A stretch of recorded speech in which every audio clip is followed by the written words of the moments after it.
point and say at this moment it was definitely over. It was now canonized.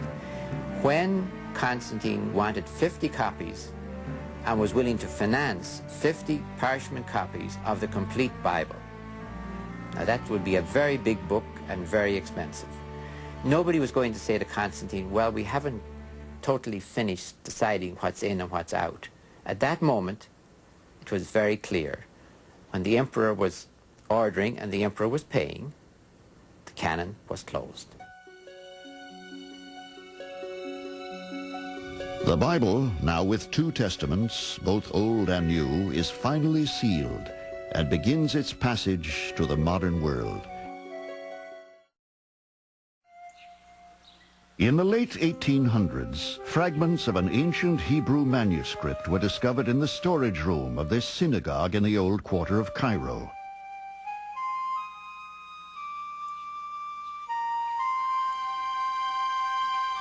They were found to be the original writings of a scribe by the name of Simeon ben Sirah, who lived in Jerusalem in the 2nd century BCE. The manuscript was a lengthy work known as the Wisdom of Ben Sirah, a series of moral and ethical discussions, proverbs, and psalms. It was originally included among the books contained in the Greek translation of the Bible, but later dropped from the canonized version of the Hebrew Bible.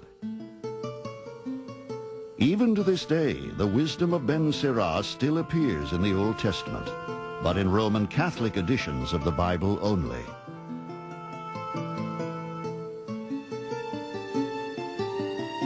Whoever finds wisdom is great indeed, but not greater than the one who fears the Lord.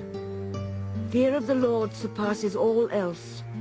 Its possessor is beyond all compare.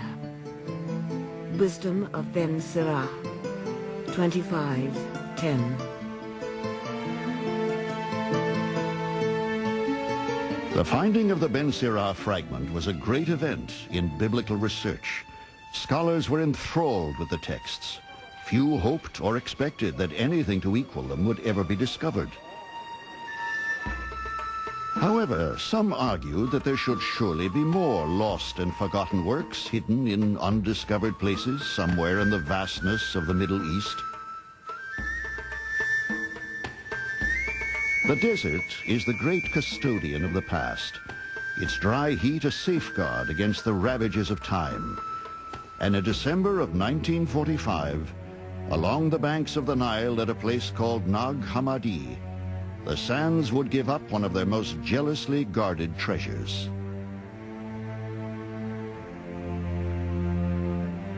Housed today in Cairo's Coptic Museum, the now legendary Nag Hammadi Library is a series of 13 fragile handwritten documents dating back some 1,500 years. It is a unique prize from the ancient world. The well-preserved leather-bound papyrus manuscripts came from the early days of Christianity. They were produced by scribes belonging to a secret religious sect known as the Gnostics. I will teach you when the time of dissolution will come. The first power of the darkness will come upon you. Do not be afraid and say, behold, the time has come. The Book of the Dialogue of the Savior, verse 122.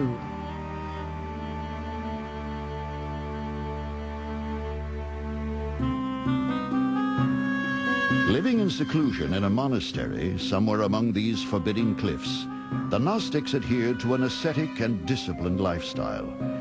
Though essentially Christian, their beliefs fundamentally differed from the more popular form of Christianity practiced at the time. After the Emperor Constantine embraces Christianity, any form of religious practice that deviates from his own is branded heretical, and the Gnostics now find their Spartan sect in peril. They probably established their monastery at remote Nag Hammadi as a refuge from possible persecution. Gnosticism was in many cases suppressed and repressed or Gnostics were not allowed to practice their faith openly. So many of their books simply disappeared from the face of the earth until the discovery of the Nag Hammadi library.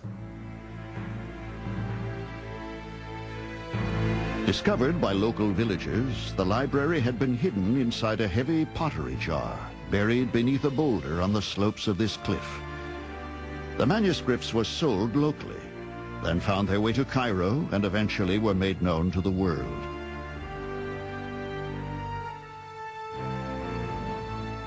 The writings are in Coptic, a combination of Egyptian and Greek. They are some of the earliest Christian writings ever discovered.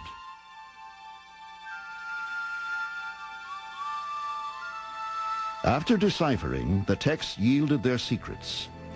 One of the most exciting discoveries was a previously unknown gospel written by Thomas, reportedly one of the 12 disciples of Jesus. Jesus said, "Blessed are those who are alone and chosen, for you will find the kingdom, for you have come from it, and you will return there again."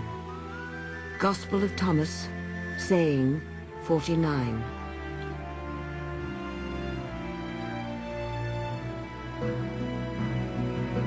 Many regard the book to be equal in stature to the 4 Gospels canonized in the New Testament. About 20% of the sayings recorded in it match those found in the other Gospels, indicating that the author had intimate knowledge of Jesus.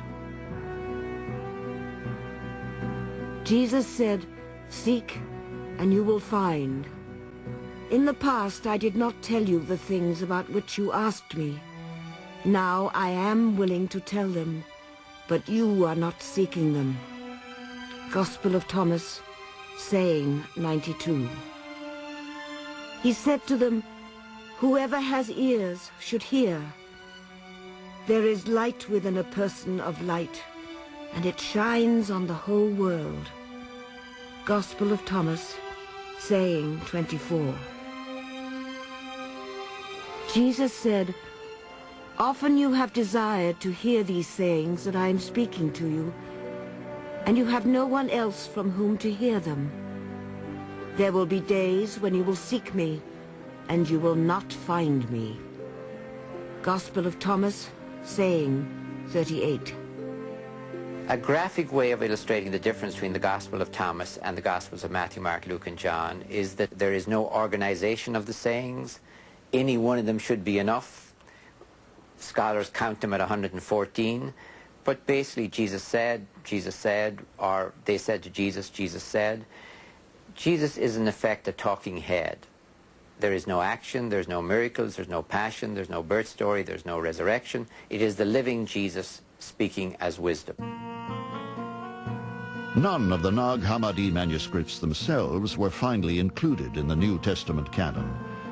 Scholars believe this is because the Gnostics were in hiding from persecution by those following a more conventional path of Christianity.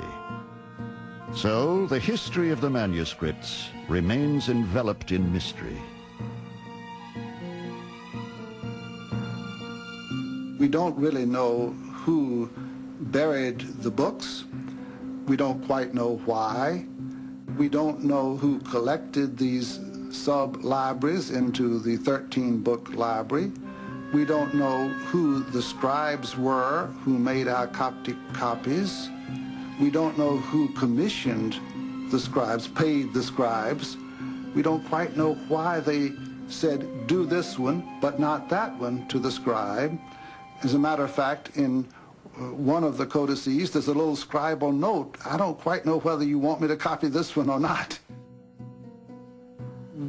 We don't know who translated them from Greek into Coptic, much less who wrote the things.